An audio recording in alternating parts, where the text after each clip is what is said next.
Randy Orton. Como esse nome foi o principal responsável por carregar os shows numa época tão difícil, que foi naquela época do Performance Center. É o que eu vou falar nesse vídeo. E tudo isso aconteceu graças ao Edge, porque o Edge ele retorna, um retorno que ninguém esperava, um retorno que para mim foi o maior da última década, e ele começa a rivalizar com o Randy Orton. E algo que acrescentou ainda mais, além desse detalhe, foi que o Randy Orton ele voltou com aquele personagem sádico, rio, que ataca a pessoa de jeito brutal, sabe? Bem perigoso. E essa rivalidade, ela se estendeu até a WrestleMania. Mas antes disso acontecer, infelizmente, a WWE teve que se mover para o Performance Center. E quando isso aconteceu, bateu um desespero. Pô, como é que a WWE vai se virar agora? Tá sem público, a WrestleMania foi para um lugar menor. E nesse momento, o show do Raw, ele conseguiu se manter interessante, graças a esse nome, o Randy Orton. Porque se naquela WrestleMania a melhor rivalidade era do Edge versus Randy Orton, depois da WrestleMania a rivalidade continuou interessante. Vamos lembrar que o Edge e o Randy Orton, eles lutaram no Backlash numa baita luta. Uma luta que todo mundo queimou a língua, porque geral foi assistir aquela luta achando que ia ser uma luta chata, achando que a luta ia ser ruim, graças à luta que eles tiveram na WrestleMania, que foi bem ruinzinha. Só que não, a luta foi espetacular. O Randy Orton ele lutou de um jeito que ele não lutava há anos, fez vários movimentos, vários golpes diferentes, e foi a melhor luta do ano. Sim, a melhor luta do ano foi com o Edge e o Randy Orton. O Randy Orton que tinha fama de ser preguiçoso. O Randy Orton que tinha fama do seu golpe mais chamativo ser o RKO. Depois que essa rivalidade acabou, ele ganhou do Edge e ele começou a se promover em cima disso.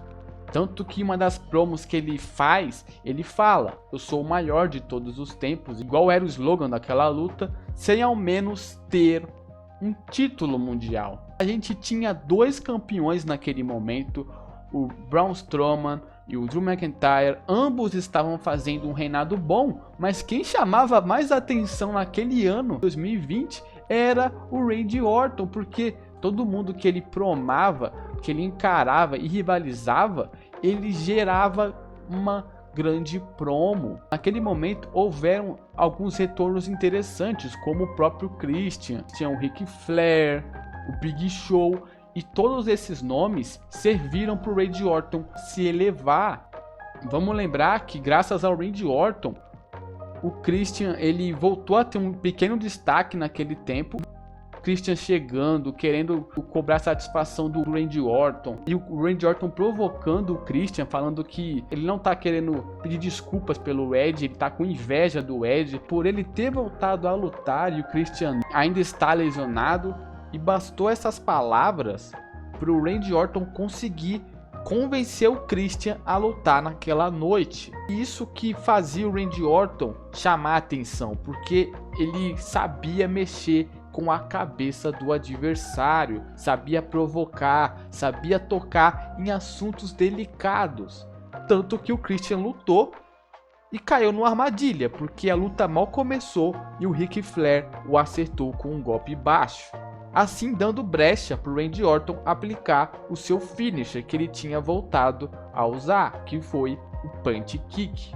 Você pega esse ano do Randy Orton e compara. Não é necessário ter título, não é necessário fazer um reinado para ser interessante. O Randy Orton, naquele momento, ele sabia fazer tudo isso, boas promos, construir boas rivalidades sem ser campeão, que é algo que eu sinto falta atualmente, que é isso.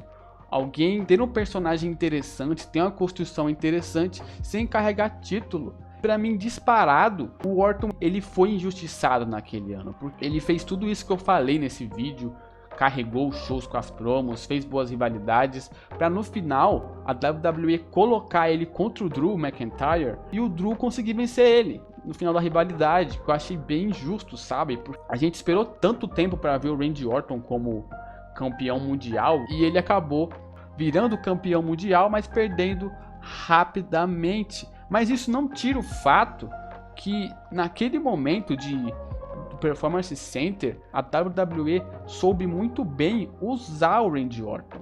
A gente não tinha um grande heel. O Seth Rollins, que era para ser um grande heel naquele momento, após o Survivor Series, flopou. O Brock Lesnar já não estava mais presente. Então todo esse peso de ter que ser interessante foi nas costas do Randy Orton. E ele soube fazer isso muito bem. Pois foi um ano que não tinha público. Muita gente parou de assistir por causa disso. Baixas audiências. E mesmo assim, o Randy Orton ele carregava os shows. Os melhores segmentos eram os dele, porque toda a construção que ele teve desde o começo com a heel turn em cima do Edge fez ele se tornar o principal nome da WWE naquele ano.